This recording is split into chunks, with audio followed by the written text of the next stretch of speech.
Welcome to the Shootin The Que podcast presented by Heath Riles Barbecue with tips, tricks, and an inside look at some of the top pitmasters in the game. Now here's your host, Heath Riles. Welcome back to another episode of Shootin The Que. Today I'm with my lovely wife, of course, and we're joined with our good friend, Captain Ron. How's it going, Ron? And it's going excellent, Heath. How are you guys doing today? Man, good. For everybody that don't know you, kind of tell everybody who you are, and I'm not going to try to chop up your last name. I'm going to let you pronounce it. You know, Heath, because you're such a nice guy, I'll give you a break. Normally I tell people, well, you got to take a shot at it at least, but All right. Dimpflmaier has that. I couldn't have said it better myself. Yeah, Ron Dimpflmaier is my name. I'm known all over Instagram and then social media world as Captain Ron. So, nice. It's great to be here. First of all, I want to just say thanks so much for having me here. This is quite the honor.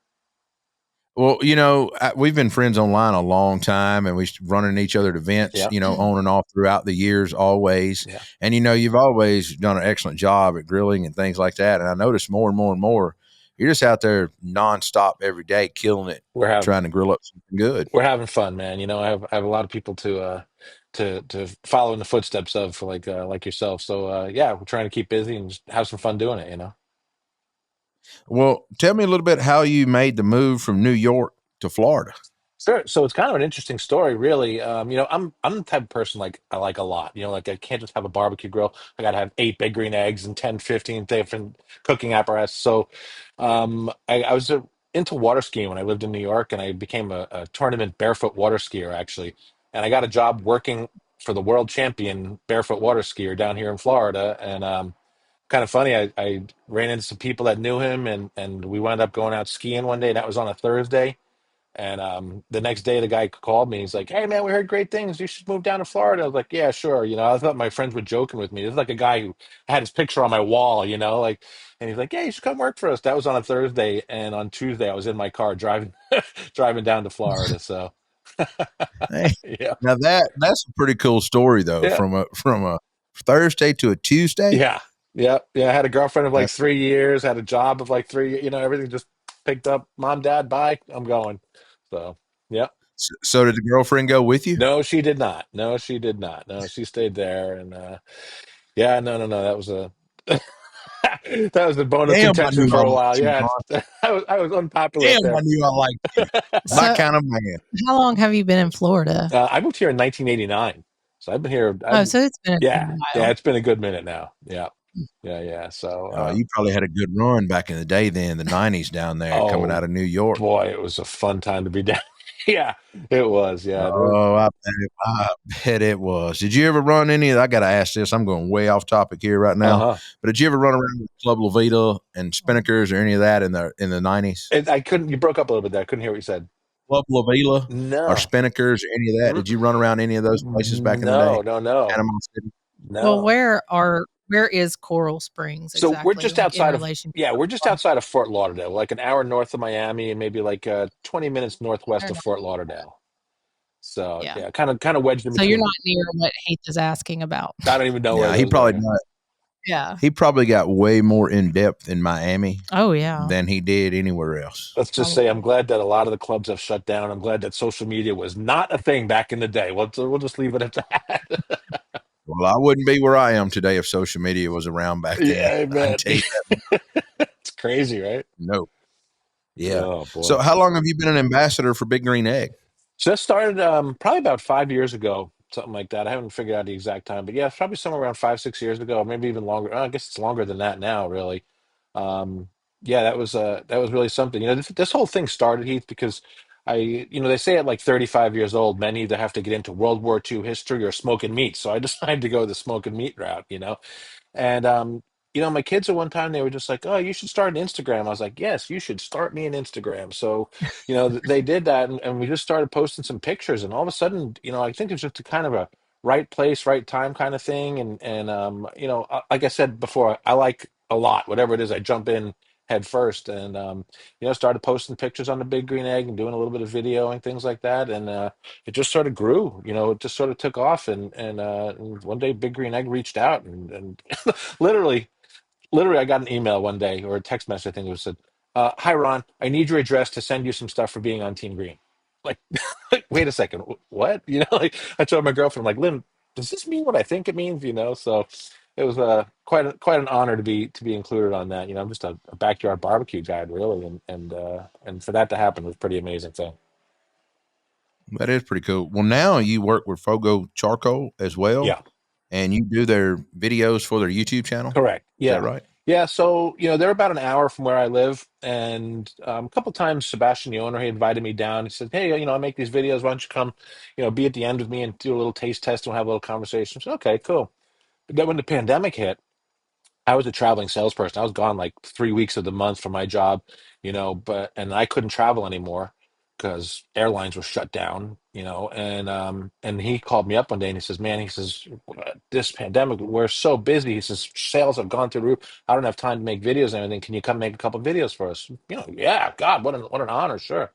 So I went down, made a couple videos, and then people seemed to like him. So he said, "Why don't you come on full time, make videos for us?" So I'm actually a full time employee of Fogo Charcoal, and we release one video every Sunday at 10 o'clock in the morning, and just what an incredible opportunity. I've just been so grateful. It's funny because I want to throw something in there though. People say, "Oh, you push Fogo Charcoal because you work for them." I said, "No, no, no. I work for them because I pushed Fogo Charcoal." It was something that I was, there's products and everything that I used and believed in, and this is what happens when you do that. Well, and a lot of people, I think, Ron, unless you're one of those people that cook and are passionate about it and understand all of it and are trying to get a little bit further into this barbecue Yeah, world. I mean, there are a lot of people trying to break into it now, right? And there's a lot of people that's put in a lot of hard work to get where they are, no doubt. and and you see a lot of people that's like, you're not ever going to get that, you're not ever going to do that, And I hate to tell you, have changed big time from what it was 25 years ago, Ugh, and I've had this conversation with some of my friends lately, and they're still kind of blown away at how things are now versus what they were when we were kids. sure.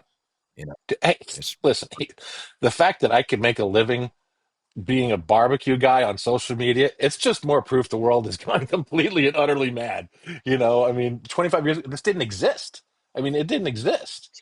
Like I've lost both my parents in the last couple of years, but they just they could not get a firm grasp on exactly what it is that we do. They just, because I don't get in my car and leave and go to a place and clock in at 9 o'clock in the morning and at 6 o'clock at night, punch out and then go home and have dinner. And they just don't get it. So it's pretty amazing. He knows what you mean. His I, his mom doesn't get it still, she unfortunately. still don't get it. Yeah, My mom lives in a small town about an hour from me, and she still does not understand yeah, fully. yeah. It's I mean, wild. it's and I get it. She's older generation and don't do a huge ton of social media, and she gets on Facebook some, but she yeah, she just don't get it, and I get it. She worked hard all her life, and it's very different from what it was Can I share a secret for Well, with you? sure. I don't really get Oh it. yeah, I don't really get it either. right. so you said you kind of started barbecuing later, but did you grow up around barbecue? Was that a part of something your family did when you were younger? Was it a normal in your house or no? Not necessarily barbecue. No, just food in general has been always been a big thing in our family. My grandma was a real good cook. My grandparents came from Germany, and my grandma just could whip up just incredible German meal without even without even thinking about it. And my mom was a real good cook. So I always enjoyed cooking, but um, I'd say my love for it kind of really came. I worked in a pizzeria all through high school, and the idea of creating a piece of food and then serving it and watching somebody bite into it, and go, "Oh man, that's good." Man, I was just, that hooked me in right there. But then, like I said, it's just, I like to do a lot of inside cooking, but the barbecue world just really kind of grabbed me. There's something about fire and the primal aspect of it, of creating fire and then cooking proteins over fire. It's just, there's something primal about it that I just absolutely fell in love with. So that's really what got me into it. Do you have a favorite family memory over grilling or anything like that? Well, Um, just food. it's kind of amusing when it comes to that. My dad taught me this, and it's something that I do as a demo sometimes and like that. But I grew up on Long Island, New York, and we were out on the boat every weekend. We had a little boat, and we had a bunch, like 15 families that we would go meet every weekend at the same beach. But we would go out and we would dig clams. Okay, so I'd go out and dig clams, and then bring home this bucket full of clams. Well, my dad would take them, and he would just dump them on the lit barbecue grill, and if you just let them sit there, they pop open, and then he'd always have some kind of butter sauce, something like that. So that right there, I can smell those things cooking right now, just telling the story of it. And it's something now that I do as a demo because it's just interesting. It's something different that you put these clams on there, and I'll put a little cast iron pot in the middle with some butter, garlic, wine, and some herbs and stuff in there, and a super 5-10 minutes without any work, have this incredible meal. And that's kind of really the family thing that with grilling that really stood out in my mind is my dad making those clams. Just to how like a certain memory can put you in that moment. That puts me right in that moment. So Oh yeah, for sure. So, did you have any barbecue mentors that when you first started really cooking the big meats that you're talking about that you kind of followed or looked up to or maybe learned from at all? yeah, I'm talking to him.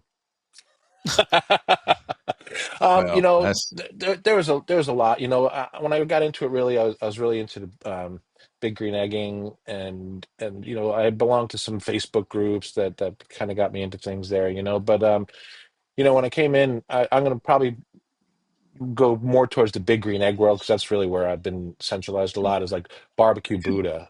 Chris Sussman was essential in it. Mel Darkside, he and I kind of came up together. We kind of started our social medias at the same time, so Ray Lampy, Dr. Barbecue, all these guys were an inspiration to me. And then of course you got, I mean, yourself, Tuffy Stone, guys like you that led the way and have shown what's possible to do with this stuff, and so yeah, those are just a couple of I'm sure there's 100 that I'm missing out on right now because there's been what I try and do is I learn so much by watching, and I'm a very visual person. Like I shared with you that I was a traveling salesperson, so I spent a lot of time in hotels. And me and another guy, sometimes we would share a hotel room.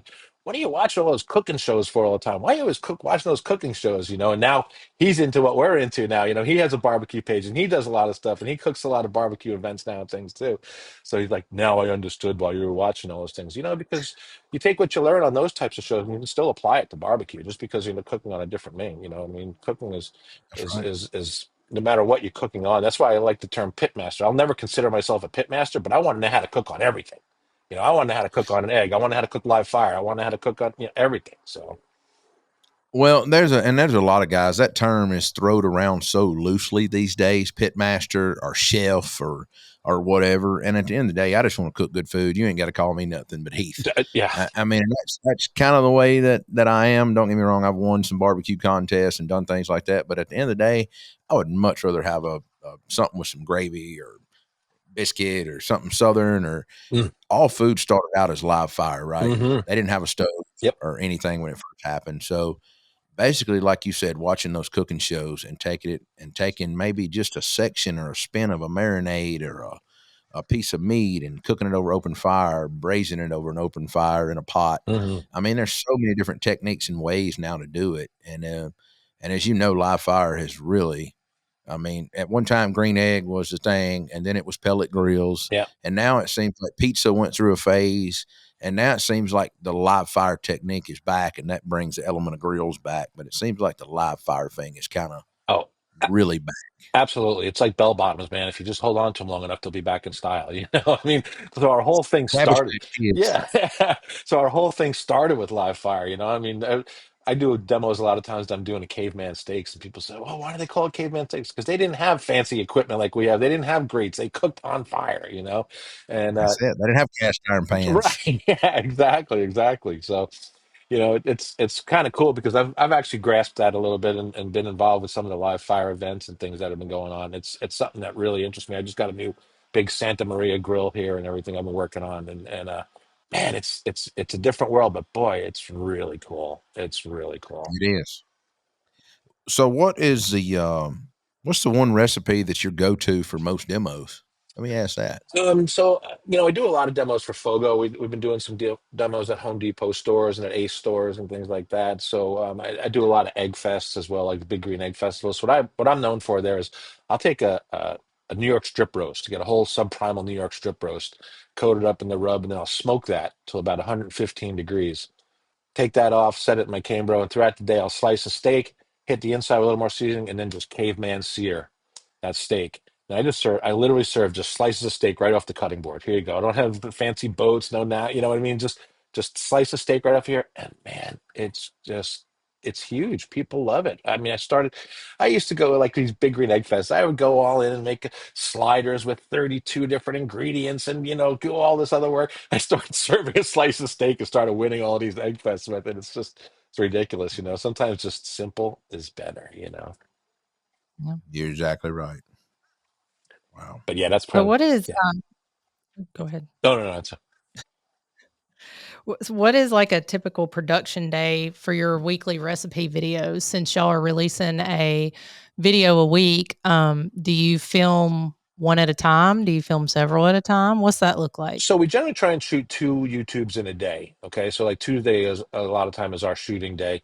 So, Monday I'm spending all day just getting everything ready and getting everything set up and getting make sure I have all the ingredients and everything properly, set up. And then we'll try and shoot 2 YouTubes in one day. So we try and get a little bit of backlog this way we get 10, 12 videos. Cause like I just had a period where I got sick for a month actually, and we had been busy and we hadn't been shooting very much, and we ran into a problem because we didn't have any videos, so what do you do then? The strangest thing, I'm all about family because my daughter cooks with me a lot. My daughter stepped up and she made 5 YouTube videos for Fogo Charcoal Company while I was sick and crushed it. I mean, just crushed it. I know that wasn't the question, but somehow I led that led me into there. But it's fun because this whole thing is a family thing for us. But that's our typical day is trying to shoot 2 videos in one day.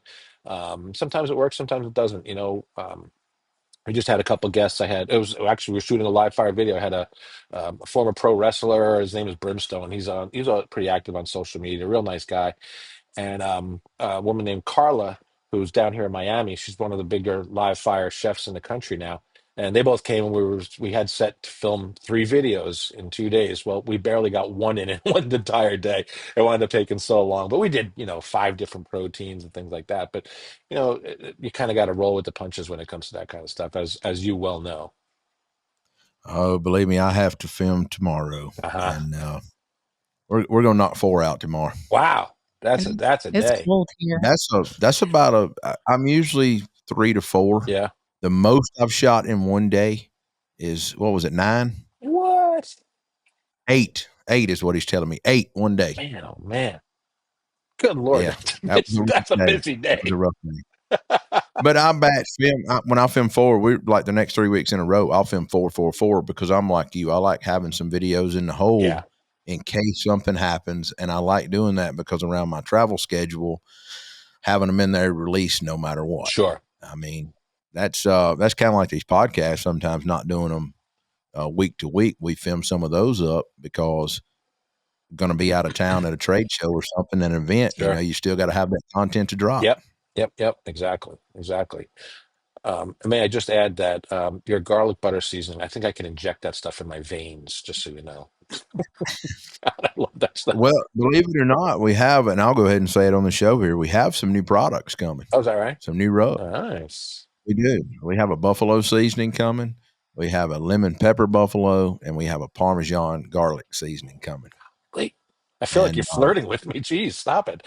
they're all. We'll have to get you some in the mail to you. Heck yeah. And let you try them out. They're going to launch coming up in a couple weeks, and yeah, everything should be good. Fantastic. We're trying to get some content out with them now and all that kind of stuff. Excellent. So how did you get your name, Captain Ron? It's funny because I was telling before how I traveled for work before, so I was always on planes and going here and going there. I mean, multiple times a week on a plane going somewhere. So everybody thought I was like an airline captain or something like that. No. I had bought a boat a while back, and there was a movie called Captain Ron, so my buddies just kind of started calling me Captain Ron. Right. Well, then I had to make an email address, so it became Captain Ron. Then when the kids made the Instagram, they're like, "Well, we'll do Captain Ron," and it just sort of stuck. And now just everybody calls me Captain. It's half the time it's not even Captain Ron. So, hey, what's up, Captain? How you doing? And everybody has to like, oh, what kind of captain are you? I'm not. I'm a fraud.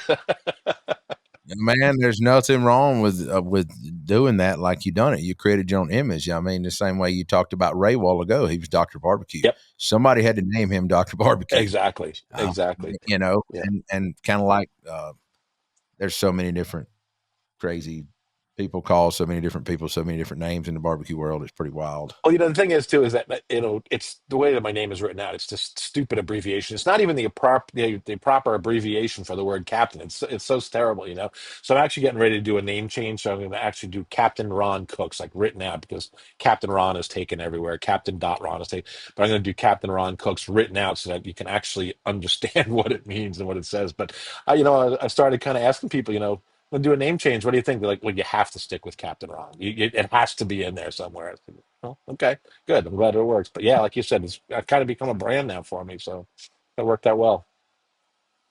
Yeah, for sure.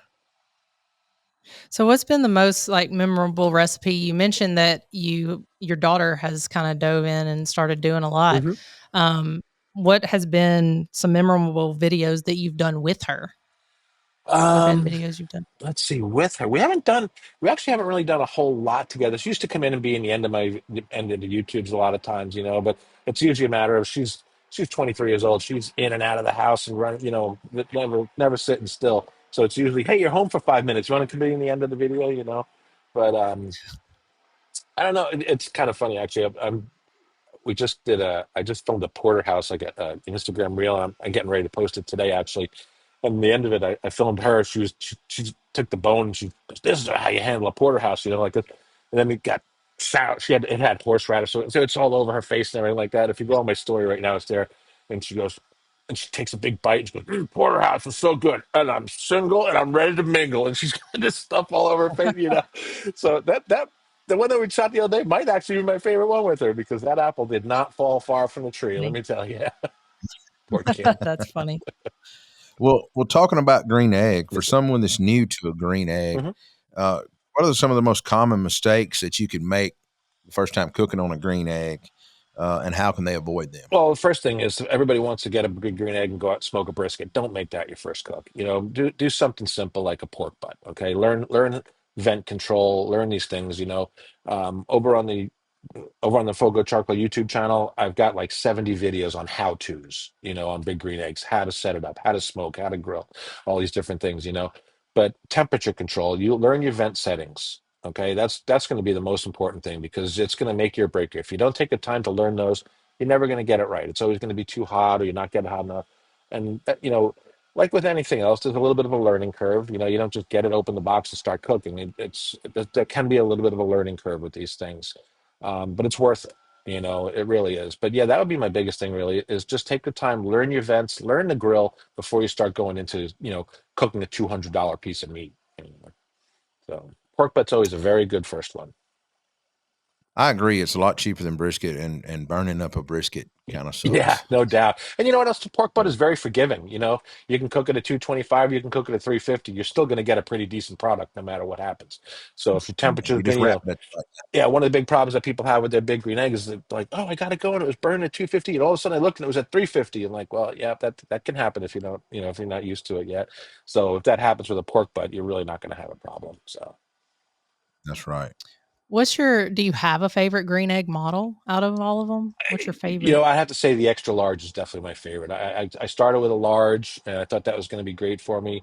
When we started doing the videos, I started using the XL a lot, and it's what I go to now. It's just, everybody says, oh, it burns more fuel. Nonsense. I've done tests side by side, 5-hour burns. There was like a 3-ounce difference in the amount of charcoal that the extra large burned over the large. So it doesn't use more fuel. But that's really become my go-to grill is my extra large eggs. I love it, love it. And that mini max, man, a little mini max is a little workhorse too.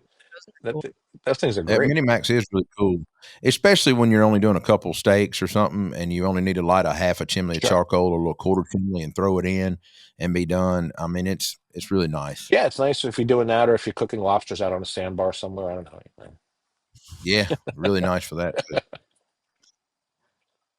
It won't float away. That's for It won't Yeah. sure. sink. But That's for sure. So what's some of the biggest changes you've seen over the years with green egg or grilling in general?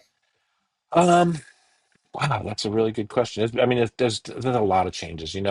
What I've noticed is that there's been, like we already kind of talked about, it's just been a lot more leaning now towards the live fire kind of thing.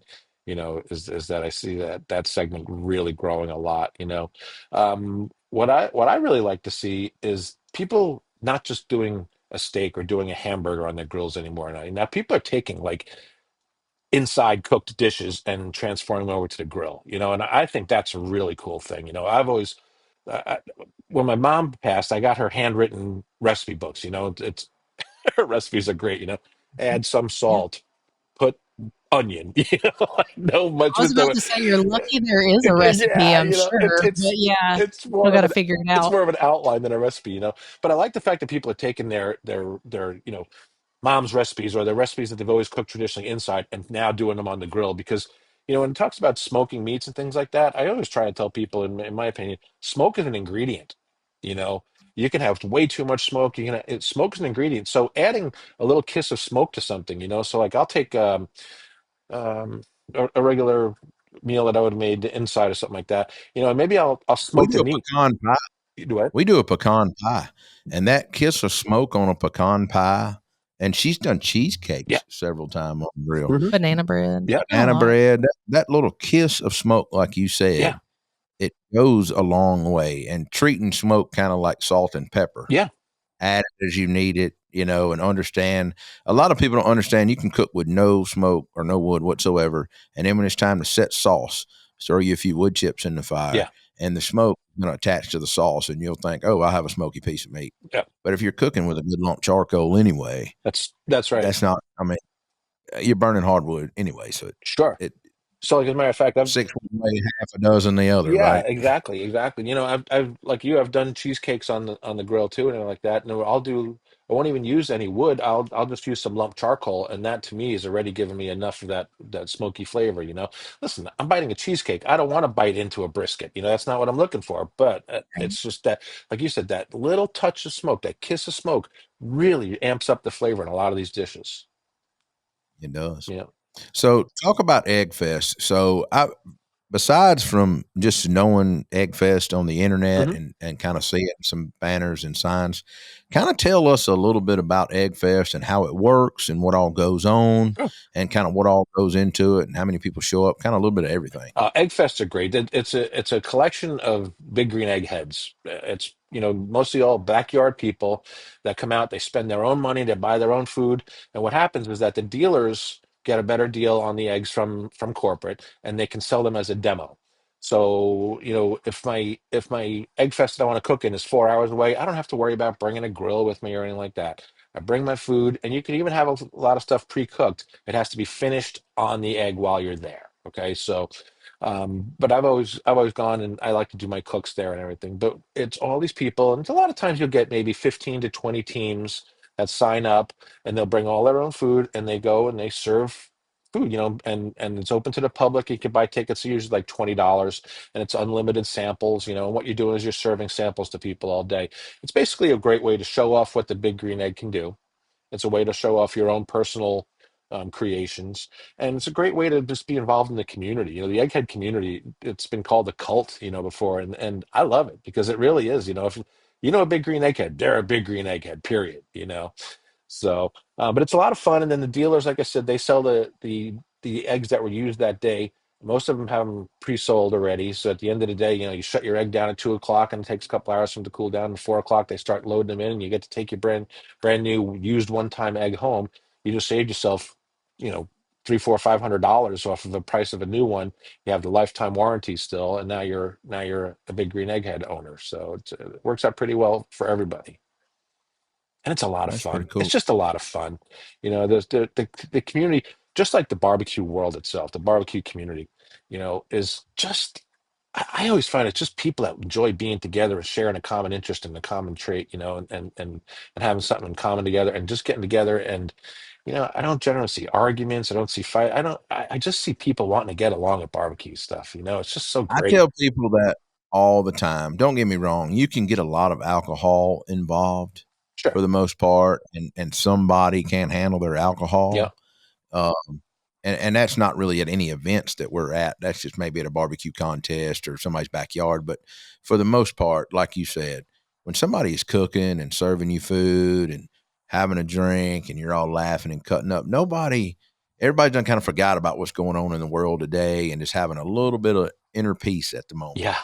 And like you said, food, seeing somebody light up for the first time when they taste your food, no matter what age you are, Yeah. it does give you that's an internal trophy that nobody can take away. Exactly. And, or anything else. And it's a little bit, I don't know, I guess satisfying is a better word to say, to see all that and be involved with it. I mean, no doubt about it. cool. No doubt about it. Yep. And, it's like anything else. You see them bite into it and they get that smile on their face, and you're like, I just provided that person with a little bit of joy today. That person just had a little bit of happiness because of something I did. Man, how does it That's get better right. than that? So the Eggfest, do they have those in other cities besides Florida Oh yeah, as well? They're all over the Right? country. Yeah, they're all over the country, as a matter of fact. And once a year in October, Big Green Egg actually has a huge one in Atlanta called Eggtoberfest. That's their own party that they put on. I think they actually broke a world record this year for the most chicken wings served at one time. I think they did 1,000 pounds of chicken wings or something like that. That's when I was sick. Of course, I live for Big Green Egg. I'm one of the main people on Big Green Egg's team, and I was sick and I couldn't make it to Eggtoberfest this year. But yeah, they set the world record, and yeah, thousands and thousands of people. It's gotten so big now they have it at a baseball stadium outside of Atlanta. So it's gotten really big. Oh, wow. Yeah. Wow. So do you have a favorite thing to cook on the egg, or just everything at this No, point? there's just something I love about cooking a steak. You know what? You kind of asked me something before, and this is part of my answer, is that what got me into this. Ruth's Chris Steakhouse has this billboard. They've had it for years, and it's just this big fillet cut in half, and it's just this pink steak Yep. from edge to edge. And every time I drove by, I said, "Man, I want to learn how to cook a steak like that." I still love being able to cook a steak like that. Like we cooked some steak last. I love cooking a good steak. There's something about it, especially like I was talking about before, with the primalness of the fire, if that's a word, primalness of the fire coming up around the meat and everything. It's just so cool. But I really enjoy cooking a good steak. That's something I really enjoy doing. I mean, I'm with you. I don't eat as many as I used to. I'm probably more of a huge pork chop fan than I am a steak fan a lot of times now. But I'm like you. I like a thick cut chop. Yep. I mean, nice porterhouse chop, something like that. I like a good steak. Yeah, she's a filet girl, 110% filet lady. Is that right? Yeah. Yeah. Yep. We made some. I want that steak on the Ruth Chris board too. Yeah. That one looks perfect. Edge to edge. Yeah, edge to edge. That's exactly. But we're not Ruth Chris fans. I mean, I'm not going to say I'm not a fan. It's fine. I don't have anything bad to say. Never eaten there. Yeah. It's been my inspiration for how to cook a steak, but I've never eaten there. Well, we've been there once, right? I've been there twice. We've been there once. 2 or 3 times. I don't know. It's hard.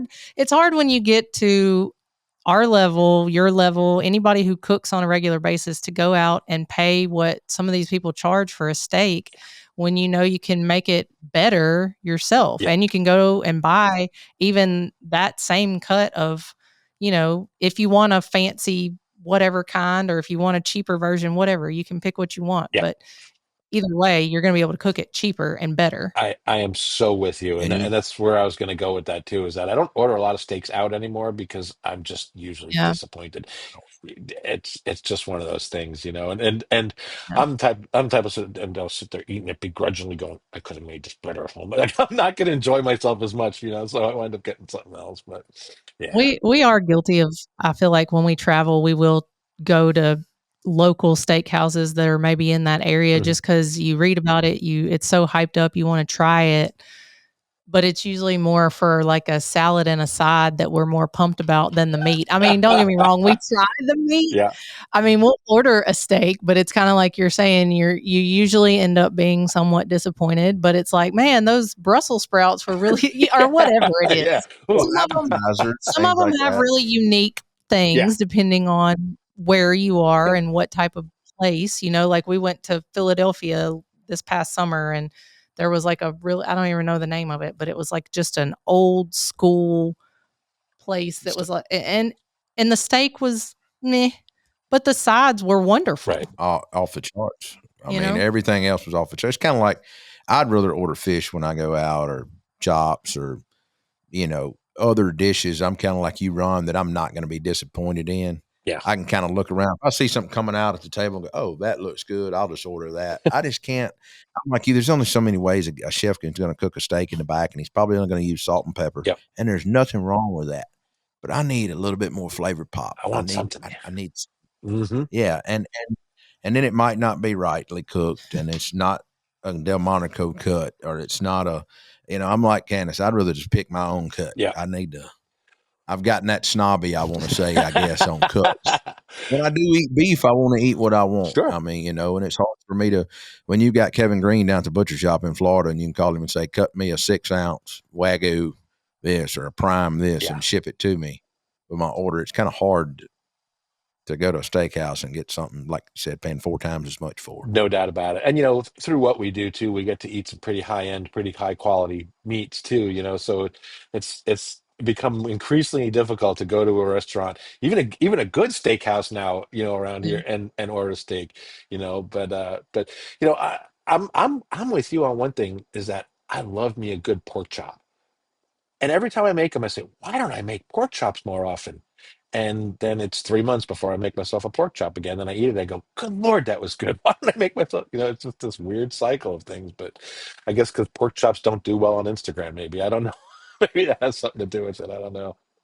I'm kind of with you. Maybe they don't do well. Well, I will, if you can find them in your area, and there might be some places that carry them. I don't know, but the Kan Porkchops, Oh, yeah. they have a dry aged pork chop. I don't know if you've had it before. Yeah. Oh God. Yeah. Oh, God. Those are some of the best commercially pork chops you can get. I would say, or the higher end pork chop goes. I'm excited. I just got a cool pork chop, a can pork chop I got from. I've had some of those. Can't think of the name. In any Cheshire case, Farms. Yeah, exactly. And it's got the belly piece on the outside, so I'm looking forward to that. So I'm trying to find out how to cook it so I can get the belly rendered properly too, without overcooking the pork. So it's not that bad. I've cooked those same can chops. I used to work with them a lot, Cheshire Farms, and great company, but great pork.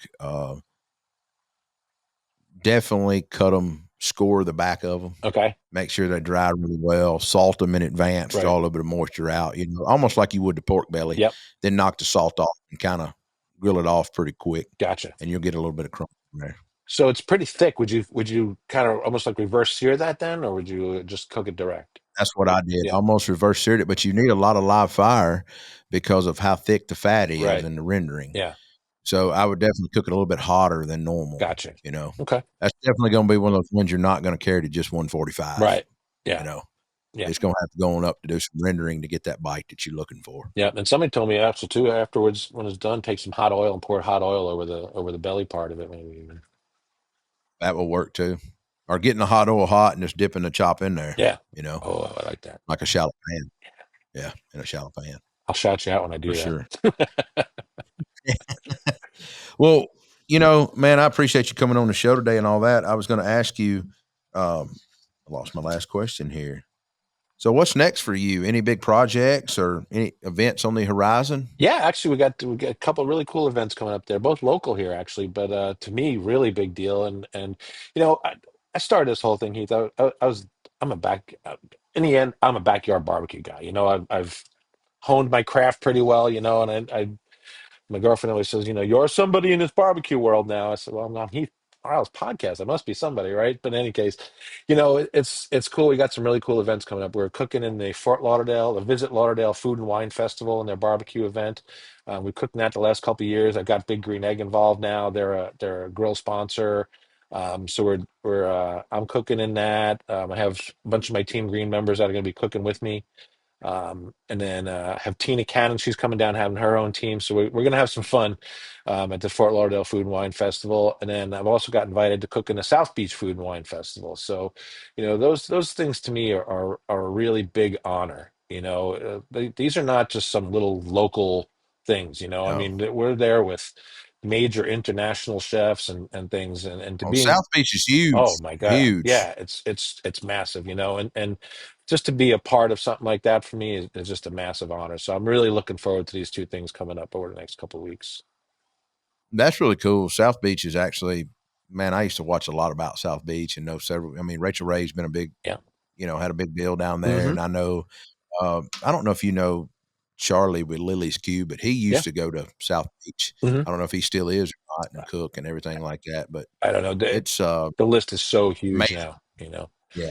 Yeah, I think like this and what's the Aspen. There's a couple that have really become a couple of the really super big food and wines, and that's South Beach is definitely a big one. So that's not my team though. I got invited to cook with somebody, so I was like happy to tag Hey, along. You know, yeah, just being able to go and tag along. I mean, for me, I mean, and I'll be honest, that's how most of my career went.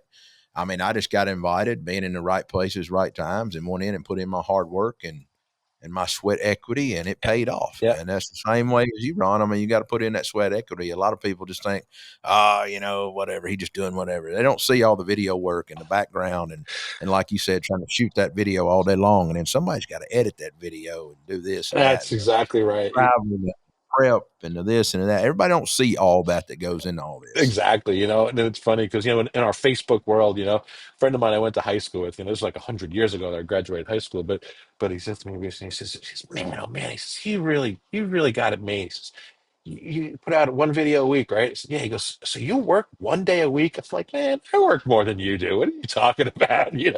Work one. People don't get it. Oh, they don't get it. I said, do you think these scripts write themselves? These recipes write themselves? Everything. And I don't write a prescribed script for my videos, but I have an outline of what I want to go by, and because if my brain is a sieve, and if I don't, I will forget five of my topics I wanted to hit. But all this stuff takes planning, and like you said, the editing. I don't do the editing. We have another guy for that, and he does all the video stuff. But we work together on this stuff too. You know what I mean? So we'll bounce ideas off each other. As I don't have to tell you, I'm kind of more telling other, but We have a team, believe me, I yeah, know. the- Team. you know. I could not do it without them. Oh, good It's Lord, no. definitely a team effort over here. That's I Definitely a team. I was joking around. Our video guy's name is Juan. So we start off every week right before we film and say, "All right, Juan, what's our main objective of this video? To make you look good, Captain Ron. To make you look good." That's right. That's all that matters. Everybody else can cook. We just got to make me look good. That's all that matters. Well, that's hard for them. They can't make me look good. Oh, They've tried. please, And please. nothing they can do. Well, It's look, man. No, go ahead. no. What was you I, gonna say? I was just gonna say, it's just what I love about what we do here is getting to talk with folks like you guys, and to be included in things like this and have conversations like this to me is just it's a real big honor, and I appreciate it. We I think we first met. I'm not sure. Did we first meet in the Keys, or was it maybe one of the A shows or something? I don't know, but I think one of the A yeah, it shows. could be. One of the A shows. Yeah, I think so too. But like instantly, it kind of felt like a bond. You know what I mean? And it's just so cool that we meet so many of these people in the barbecue world that 3 minutes in, I'm like, yep, like this person, and there's so many people like I that. So haven't it's found great. too many. I'm with you that barbecue people just want to have a good time. Yeah. That's the best way to describe barbecue people. Barbecue people just want to have a good time. Yep. Yeah. I mean, and about 90% of them want to be the life of the party. And so when you got all of those 90% hanging around with the 100 that want to be the life of the party, it's usually going to be a good time. Yeah. Yeah. Exactly. And Yeah. that's a lot of people don't realize how much really fun goes into barbecue. It's a lot of work, but a lot of fun goes into it too. No doubt about it. No doubt. See, for me, the work is the fun part. You know what I mean? Like I love the whole process. That's what I love about barbecue is the process of starting a fire, maintaining the fire, getting the food right, seasoning it right. There's so many different aspects involved, and just putting the whole equation together to get that one bite in the end and make sure it's good. It's a pretty damn cool process. That's right. Well, do you have any final advice for any aspiring barbecue enthusiasts looking to get into content creation? Yeah, don't do it. No, just be yourself. Just be you. Don't be afraid to be you. For when I first started something, I was really trying to almost emulate other people and do this and do that, and then I think once that it really started taking off for me is once I just said, you know what, I'm just going to be comfortable in my own skin. I'm going to be myself. I'm going to tell my stupid jokes. I'm going to be goofy, and I'm not going to be afraid of people laughing at me. And man, from the day I started doing that, man, it's just gone. Like it gives me goosebumps. It literally gives me goosebumps because just be yourself. Don't try and be somebody else. I'm not you. We're both pretty good at what we do, but I'm not you. I can't do what you do, and you can't do what I do because we're two different people. Be yourself, man. It comes through. When you're trying to be something that you're not, it shows. Just be That's yourself. right. Have fun with it. Don't take it too seriously because a guy named Kurt Halls from BBQ Seasonings. I met him really early on in my journey. I only maybe had like 500 or 600 followers at the time. He knew who I was, and he says, "Don't let this take over your life." So what do you mean? He goes, "After dinner, at the dinner table, don't sit there taking up all your family time with this. Instagram can take over your life. Social media can take over your life. Don't let it take over your life. Make sure you have family time. Make sure you have downtime away from the computer too. And man, that was one of the most important things because it's really easy to do. It's really easy to do. Real easy to do. I don't know. We didn't have these when I grew up, but boy, the first thing I want to do now is wake up, do this. Everything I want to do is that. And I have to really force myself to put it down sometimes. I mean, I think that's about 99% of most Americans. Yeah. Tell me about it. Drive down the street. But that you think about that, though, I mean, there's kind of a tit for tat for that. Nobody's really sitting down watching TV anymore. Everybody's listening to their stuff on podcasts or videos going down the road or putting it on in the background or whatever. Yeah. And so there's two sides to that, right? Yeah, we do need to slow down and do that and take your advice 100%. I do need to do the same thing. But, most families used to, after dinner, would gather in the living room and watch TV together, right? Yeah.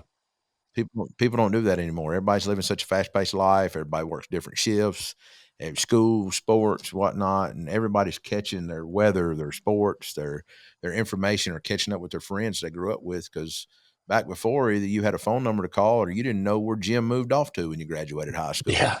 Now you know where he's at. And so I get it's an evil world. Yeah. And you got to pick choices in it for sure. Remember when we used to be able to remember 75 different phone numbers?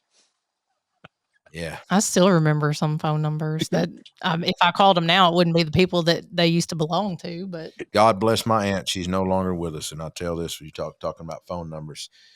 If she heard a number one time, she could remember it. You could call her, and I bet you the woman could spit out a phone book. Really? And when I first started dating Candace, I done it to her. I said, "What's this number for this? What's this number for that?"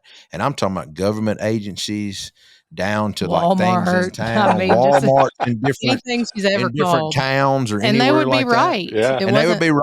That's But I'm telling you, she was dead on the money. Dead on the money.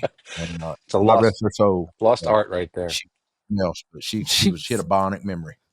She had a bionic memory to go along with her bipolar disorder. She had a bionic memory. Maybe one worked with the other, So Yeah, I guess so. But she had God, she could remember any number, it was amazing to me. She's better than some scientists probably with numbers or numbers people. I tell you, I don't know about you, but I'm terrible at it now. I'm lucky I know my phone number. Like I've been with my girlfriend for almost 10 years now. I don't think I couldn't tell you her phone number. I mean, I call it twice a day, 2-3 times a day, but it's just because speed dial, you don't have to remember numbers anymore. It's crazy. I mean, we've been together almost 20 years. I have problems remembering birthdays and all that. That's Not what me. that right there is for. Linda's January 10th next week. I remember it's stuck in my head right now. When's mine, Heath? It's March. I don't need to know the month. Okay. It's a month-long celebration. He knows it's March. He just always gets the day wrong. It's March 3rd, ain't it? No. March 4th. See? He's always wrong. Hey, you asked for it. Don't worry. There's plenty of room in the doghouse, I'm sure. Don't worry. Yeah, that's a big one. Good for it. Well, look, Ron, I appreciate you coming on today, buddy. It's always good to talk to you and see you for sure. And tell everybody where they can find you at and connect with you online and on social channels and things like that. Sure thing. Well, again, to start with, if you want to know anything about the Big Green Egg or anything like that, you can find me on YouTube on the Fogo Charcoal YouTube channel. But on Instagram, I'm Captain Ron 302. That's CPTNRON 302. That's across all my other social medias, Facebook, Instagram. I have a YouTube there. TikTok. I don't use TikTok much, but I'm on there a bit. But that's where everybody can find me. And but I just want to say thank you again, for having me on here. It really is. It's an honor to be on here with you guys. And I could sit and talk barbecue and talk with folks like you guys all day long. So it's really a pleasure. Thank you. Hey, I appreciate it, Ron. Appreciate you coming on and Shootin The Que with us, and we'll see y'all next week with another episode of Shootin The Que. If you have any comments or suggestions for future episodes, please feel free to reach out to us on our social media channels. Leave us a review if you've enjoyed the show, and until next time, keep shooting the Que.